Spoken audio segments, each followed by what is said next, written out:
إن الحمد لله نحمده ونستعينه ونستغفره ونعوذ بالله من شرور أنفسنا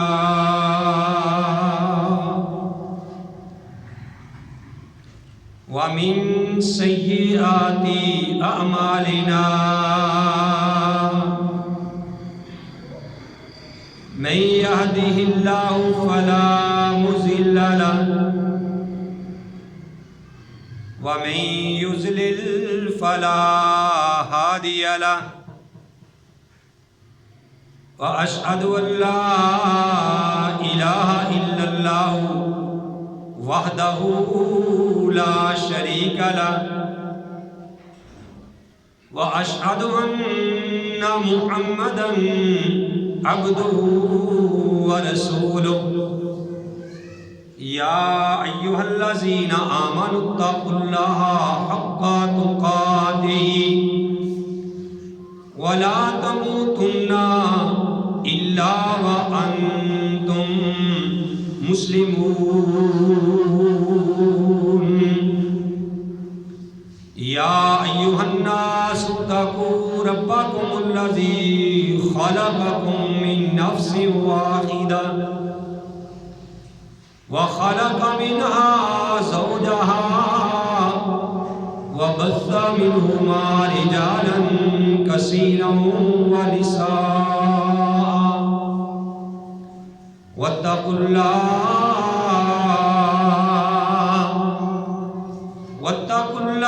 الذي تساءلون به والأرحام إن الله كان عليكم رقيبا يا أيها الذين آمنوا اتقوا الله وقولوا قولا سديدا يصلح لكم أعمالكم ويغفر لكم ذنوبكم ومن يطع الله ورسوله فقد فاز فوزا عظيما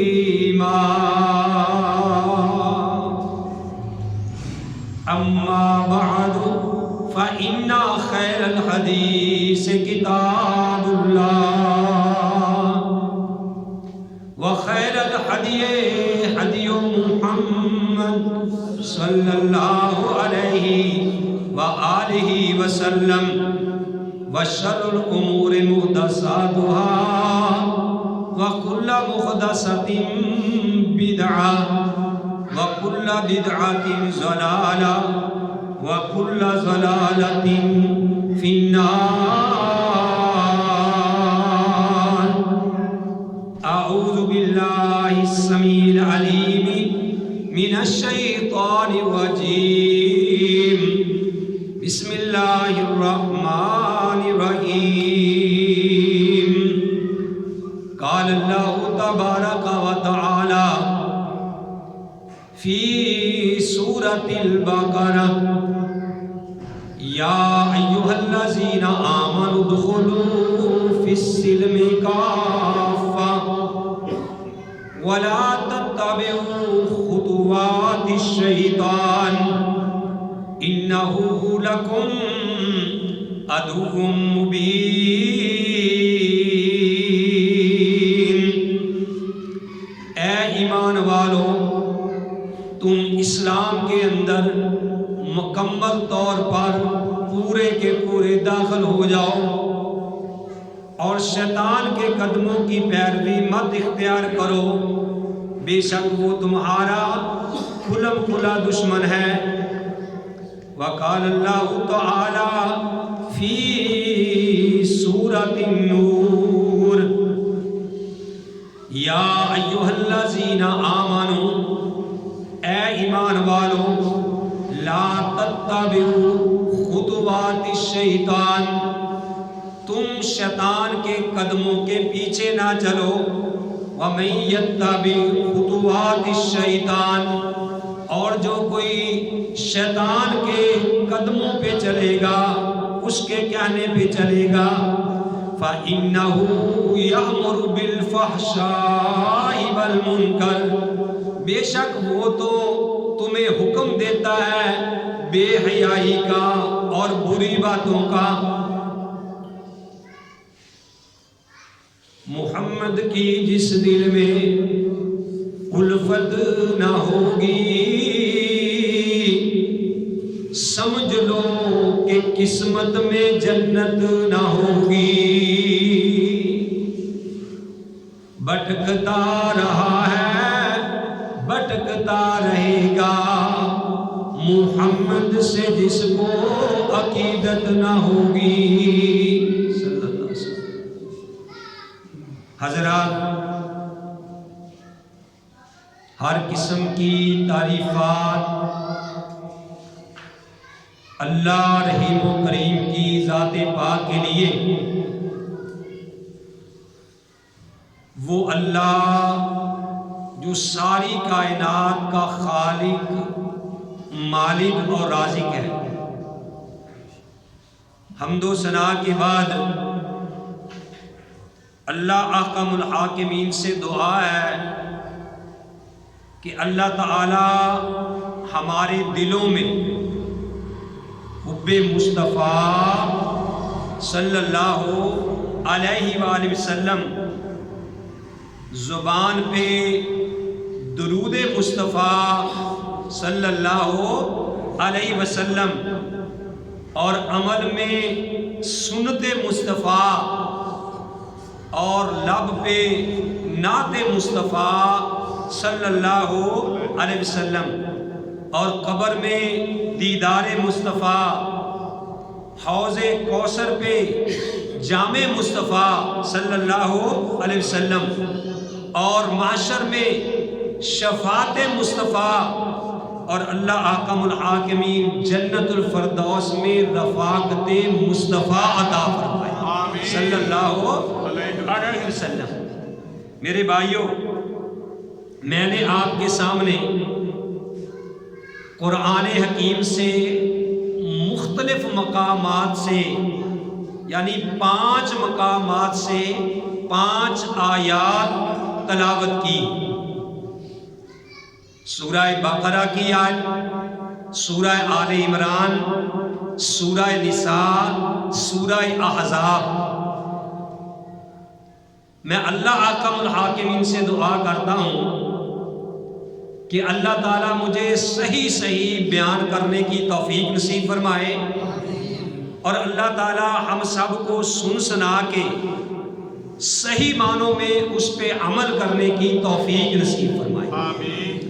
میرے بھائیوں، قرآن کو غور سے سنو، اس کو سمجھنے کی کوشش کرو، جس طرح کہ طارق بھائی نے آپ کو بتلایا ہے کہ جتنے طلباء ہیں، آپ کو چاہیے کہ ایک بات کو پک کرنے کی کوشش کریں، اپنے دل میں بٹھائیں، اور جب تک جس وقت تک آپ کا قرآن مکمل ہوگا، آپ کا حفظ مکمل ہو جائے گا، آپ حافظ قرآن بن جائیں گے۔ اگر آپ غور سے سنیں تو انشاءاللہ الرحمن حافظ قرآن کے ساتھ ساتھ آپ عالم قرآن بھی بن جائیں گے۔ تو قرآن کو سمجھنے کی ضرورت ہے۔ جیسے پیاس پانی دیکھنے سے نہیں بلکہ پانی پینے سے بجھتی ہے، جس طرح میرے بھائیوں شہد کی بوتل پیٹ کے ساتھ باندھنے سے بندے کو شفا نہیں ہوتی، بلکہ شہد کھانے سے شفا ہوتی ہے۔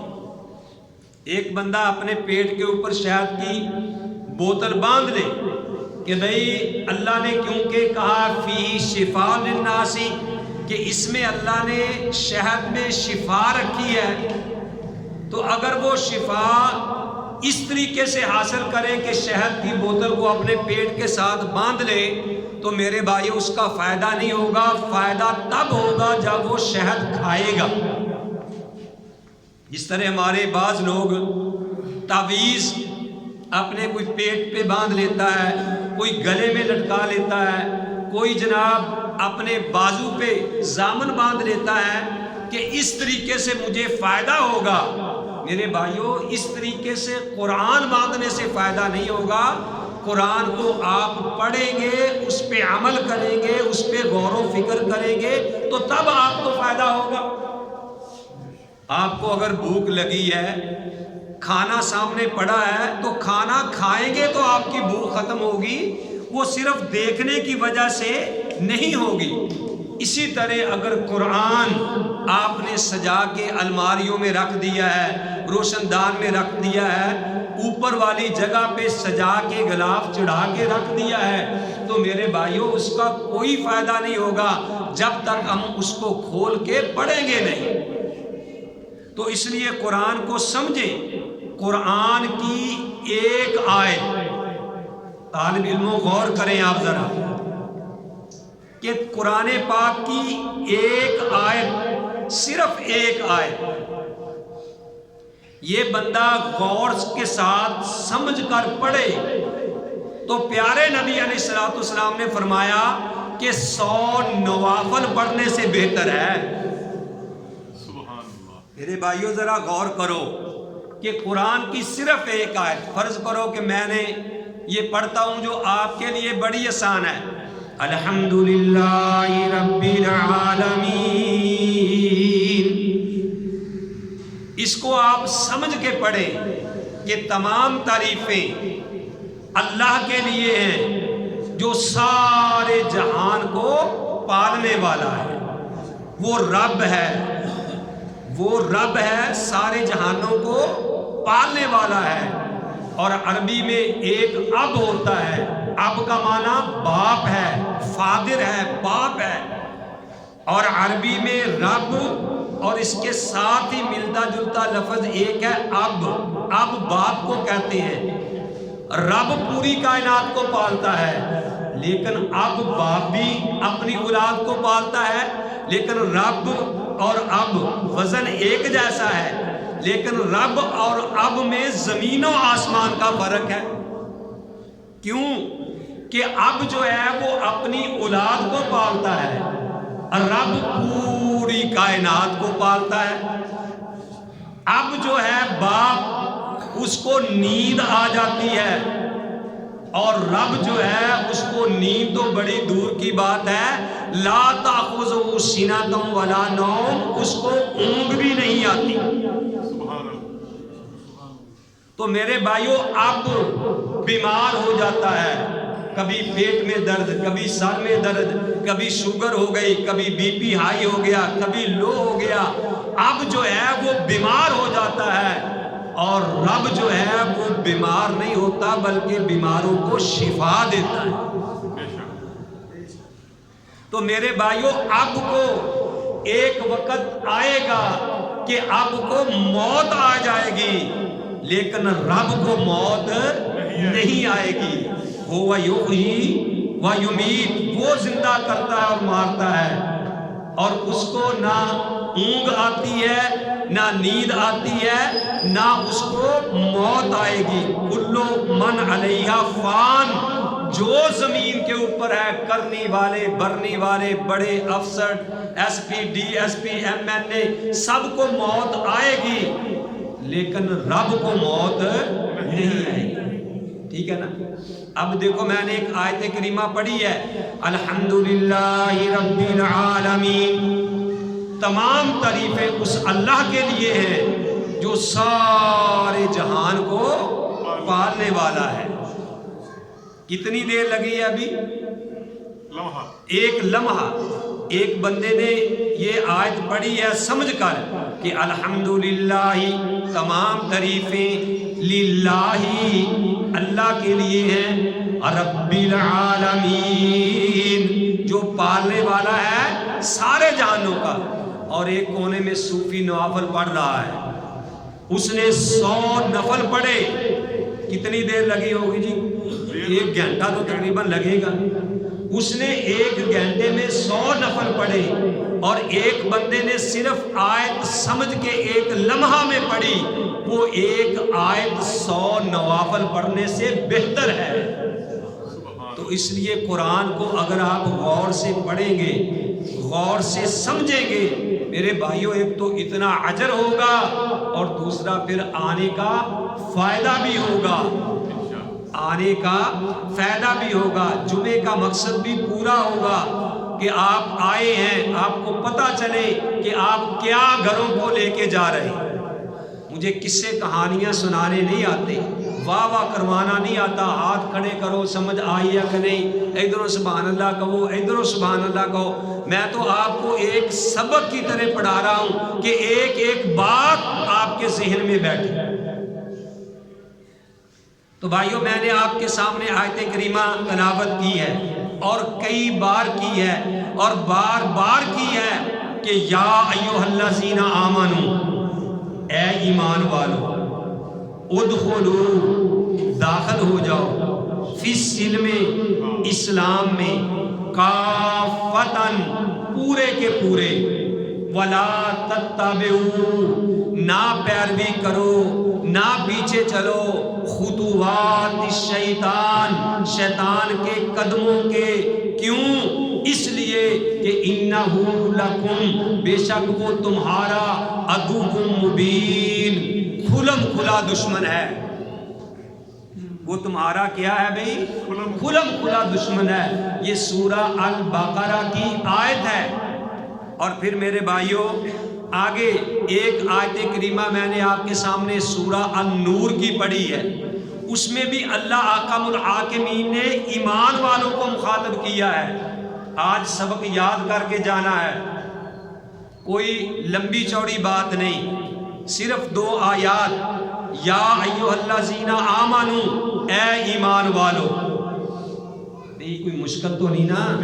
یا ایھا الذین آمنو، اے ایمان والو، اللہ کہتے ہیں لا تتبعوا، نہ پیچھے چلو، خطوات الشیطان، شیطان کے قدموں کے، وَمَن يَتَّبِعْ، اور جو کہ پیچھے چلے گا، خطوات الشیطان، شیطان کے قدموں کے، انما، سوائے اس کے نہیں، یامرکم، وہ تو تمہیں حکم دے گا، بالفحشاء، بے حیائی کا، والمنکر، اور برائی کا، برے کام۔ اگر تم اس کے پیچھے چلو گے تو تمہیں وہ بے حیا بھی بنا دے گا اور تمہیں برائی کی طرف بھی دعوت دے گا۔ تو میرے بھائیوں، میں یہ بات بیان کر رہا تھا کہ اگر ہم قرآن کو سمجھیں تو ہمارے سارے مسائل حل ہو سکتے ہیں۔ جنہوں نے قرآن کو سمجھا، کیونکہ ہم سمجھ کے نہیں میرے بھائیوں پڑھتے، جنہوں نے قرآن کو سمجھا ہے ذرا غور کیجئے۔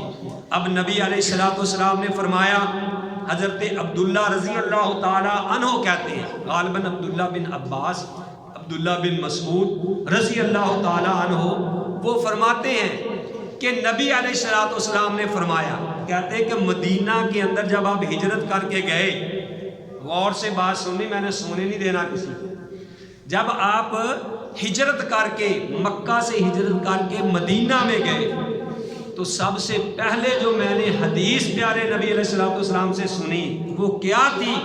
آپ نے فرمایا یا ایھا الناس افشوا السلام، اے لوگو سلام کو زیادہ پھیلاؤ، سلام زیادہ کیا کرو۔ ہن اسی بھی دن رات کہنے یار السلام علیکم جی، السلام علیکم، مسجد میں آتے ہیں تو السلام علیکم، باہر جاتے ہیں تو السلام علیکم، ہم کہتے ہیں کہ نہیں؟ لیکن اگر آپ کو اس کا مفہوم سمجھ ہو کہ یار اسی کہہ دے دنے السلام علیکم، اس کا معنی کیا ہے، آؤ میں معنی سمجھاؤں جنہوں نے قرآن کو سمجھا ہے۔ ایک آدمی ہارون رشید جو خلیفہ وقت ہے، ایک آدمی کو سزا سنائی گئی کہ بھئی اس کو پھانسی پہ لٹکا دیا جائے گا، اس کو قتل کر دیا جائے گا، قتل کی سزا اس کو سنا دی گئی۔ تو قتل کی جب سزا قتل کرنے لگتے ہیں، جب پھانسی دینے لگتے ہیں، پہلے اس بندے سے پوچھا جاتا ہے کہ تیری کوئی خواہش ہے؟ تیری کوئی خواہش ہے؟ جس طرح آپ کو میں نے بتایا تھا حضرت خبیب کو جب سولی دینے لگے تو ان سے پوچھا گیا کہ آپ کی کوئی خواہش ہے؟ تو انہوں نے کیا کہا تھا کہ میری یہ خواہش ہے کہ مجھے 2 رکعت نماز پڑھ لینے۔ تو اس سے پوچھا گیا جس کو قتل کرنے لگے تھے کہ تیری کوئی خواہش ہے؟ اس نے کہا جی میری ایک خواہش ہے کہ میری ملاقات ہارون رشید جو وقت کا خلیفہ ہے اس کے ساتھ میری ایک ملاقات کروا دی جائے۔ انہوں نے کہا ٹھیک ہے جی اس کی ملاقات کرواؤ۔ تو ہارون رشید اپنے تخت پہ بیٹھا ہوا تھا، غور سے بات سنو، سیدھے ہو کے بیٹھو آپ۔ تو اس نے جس کو قتل کرنے لگے تھے اس کو کہا جی آؤ آ کے ملاقات کرو۔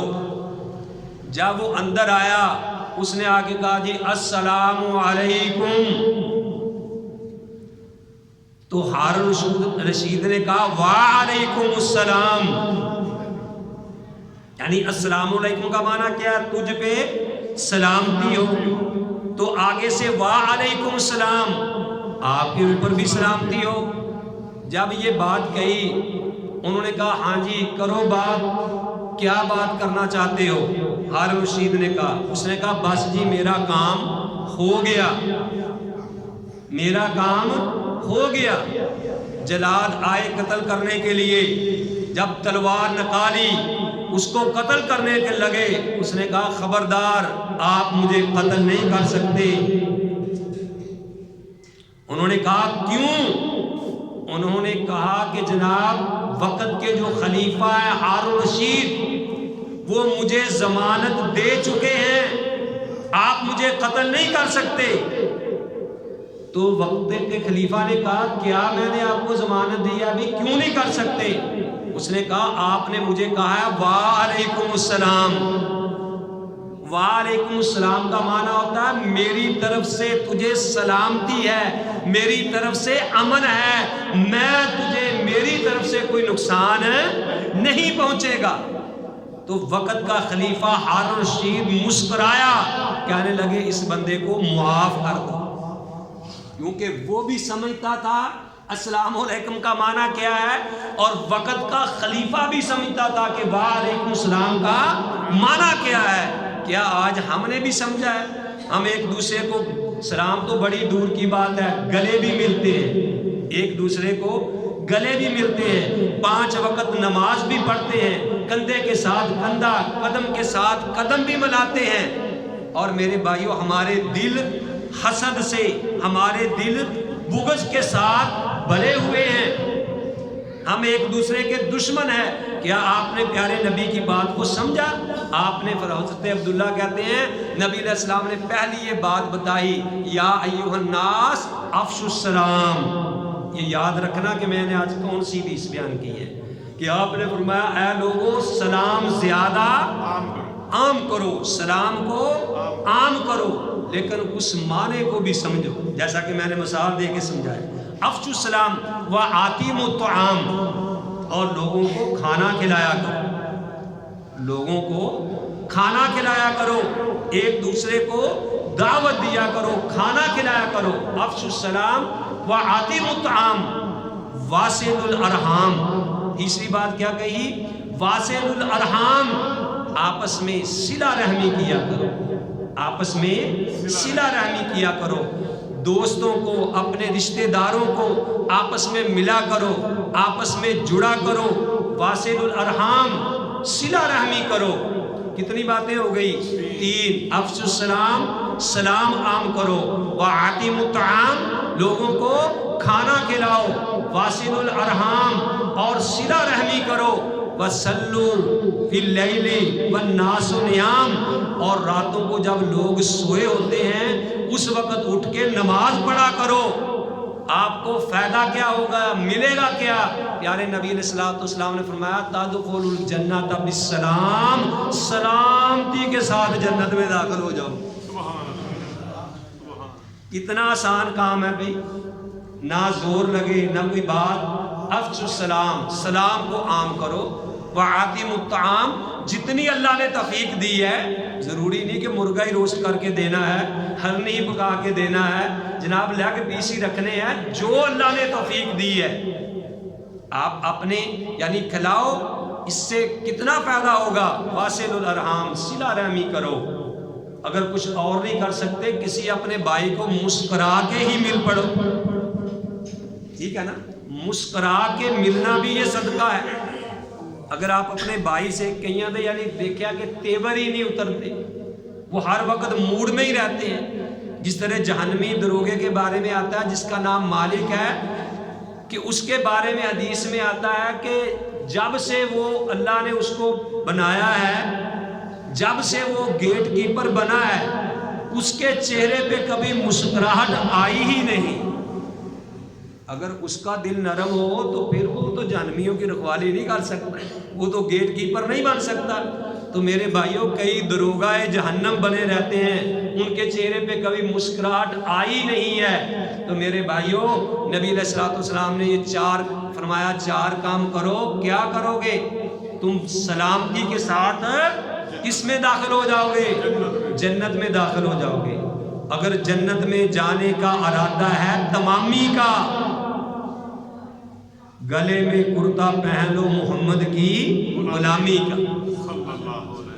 اتنی بات آسان۔ اگر جنت میں جانے کا ارادہ ہے تمامی کا، کیا مطلب؟ اگر سارے لوگ کہتے ہیں کہ ہم جنت میں چلے جائیں، اگر جنت میں جانے کا ارادہ ہے تمامی کا، گلے میں کرتا پہن لو محمد کی غلامی صلی اللہ علیہ وآلہ وسلم۔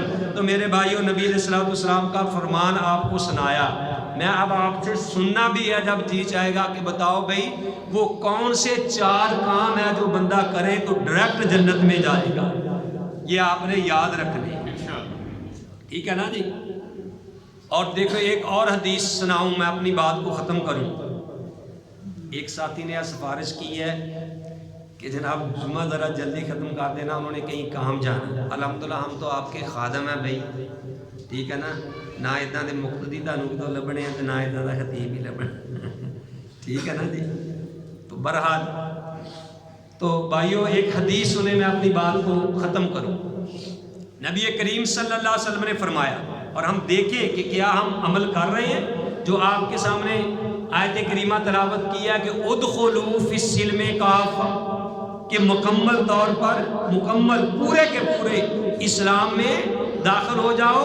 پیارے نبی علیہ السلام نے فرمایا لا تحاسدوا، ایک دوسرے کے ساتھ حسد نہ کیا کرو، ایک دوسرے کے ساتھ حسد نہ کیا کرو۔ ہائے او دا کام چل رہا، دیکھو یار کنیاں دکان ہے جناب، دکان ایک ہور لے لی، ایک کار نمی لے لی، دل میں حسد کرنا، اڑنا جلنا، یہ جائز رشک کرو کہ اے اللہ مجھے بھی تو کار دے، جب مانگنا ہی اللہ سے ہے، اے اللہ وسیع گھر عطا فرما، اے اللہ مرسڈیز عطا فرما، جب مانگنا ہی اللہ سے ہے۔ دو بندے اللہ سے مانگ رہے، ایک دو بندے دوست بیٹھے تھے، ایک کہندا یا اللہ میں اننے کروڑ دی ضرورت آ، یا اللہ میں اننے کروڑ دی ضرورت آ، وہ کہندا اینے، وہ کہندا تو فکر نہ کر، ٹینشن نہ لے، میں تیرے کول نہیں مانگدا، میں اپنے رب کولوں مانگدا۔ جب مانگنا ہی اپنے رب سے ہے تو جو مرضی مانگو۔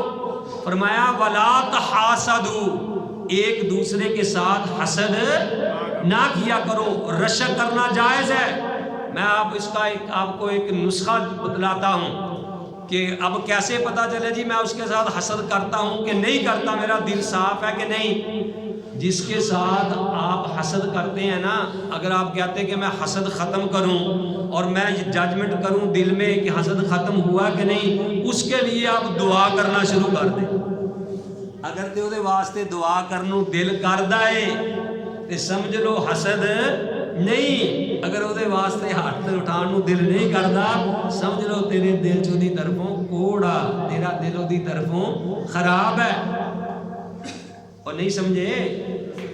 آگے دوسری بات فرمایا ولا تباغضوا، ایک دوسرے کے ساتھ بغض نہ رکھا کرو، ایک دوسرے کے ساتھ بغض نہ رکھا کرو۔ ولا تجسسوا، ایک دوسرے کی جاسوسی بھی نہ کیا کرو، کدھر نو گیا، کتوں آیا، کتوں کھا رہا، کتوں آ رہا، جاسوسی بھی نہ کرو۔ اور آگے فرمایا ولا تحسسوا، اور کسی کے باطنی عیب بھی تلاش نہ کرو. ایک ہوتا ہے ظاہری کسی کے عیب تلاش کرنا، ایک ہے باطنی کسی کے عیب تلاش کرنا. حسن ظن رکھو. اگر کہنے والے نے تو یہاں تک کہا ہے کہ اگر آپ دیکھتے ہیں کہ کسی آدمی کی داڑھی پہ شراب کے قطرات ٹپک رہے ہیں پھر بھی حسن ظن رکھ. ہو سکتا ہے کوئی جاتا جاتا اس کی داڑھی پہ گرا گیا ہو، اس کے بارے میں حسن ظن رکھ. ایک بندہ ہے اس کی موت مسجد میں آ رہی ہے، ایک بندہ ہے جس کی موت فاحشہ بے حیائی طائفہ کے کوٹھے پہ آ رہی ہے، اس میں بھی حسن ظن رکھ. ہو سکتا ہے کہ وہ اس کو تبلیغ کرنے گیا ہو اور مسجد میں مرنے والا ہو سکتا ہے جوتا اٹھانے کے لیے آیا. تیرا کام ان پہ فتویٰ لگانا نہیں ہے. اور آگے کیا فرمایا؟ فرمایا ولا تناجشوا، ایک دوسرے کا مال اس لیے بولی نہ بڑھاؤ کہ اس کا مال بکے نہ. بولیاں لگ دیاں ہوندیاں سی نا، لینا ہے نہیں ایویں کہتا جی میری طرفوں 1000 دی 2000 دی 5000 دی 6000 دی، لینا نہیں، انہیں نال ہی ملے ہوندے ہیں، وہ دوسرا بیچارہ پھنس جاتا ہے. آپ نے فرمایا ولا تناجشوا، اس طریقے سے بولی بڑھا کر مال نہ خریدو. اور آگے فرمایا کیسی پیاری بات کہی، فرمایا وَكُونُوا عِبَادَ اللَّهِ إِخْوَانًا، سارے کے سارے آپس میں بھائی بھائی بن جاؤ. جیسے کہا کہ ادخلوا فی السلم، اسلام میں مکمل طور پہ داخل ہو جاؤ. اسی طرح فرمایا کونوا اخوانا عباد اللہ، تم سارے کے سارے کیا بن جاؤ؟ آپس میں بھائی بھائی بن جاؤ. کس نے فرمایا؟ نبی علیہ السلام نے فرمایا وَكُونُوا عِبَادَ اللَّهِ إِخْوَانًا. اللہ حکم الحاکمین سے دعا ہے کہ اللہ تعالی ہم سب کو صحیح معنوں میں کتاب و سنت پہ عمل کرنے کی توفیق نصیب فرمائے. وَمَا عَلَيَّ إِلَّا الْبَلَاغُ.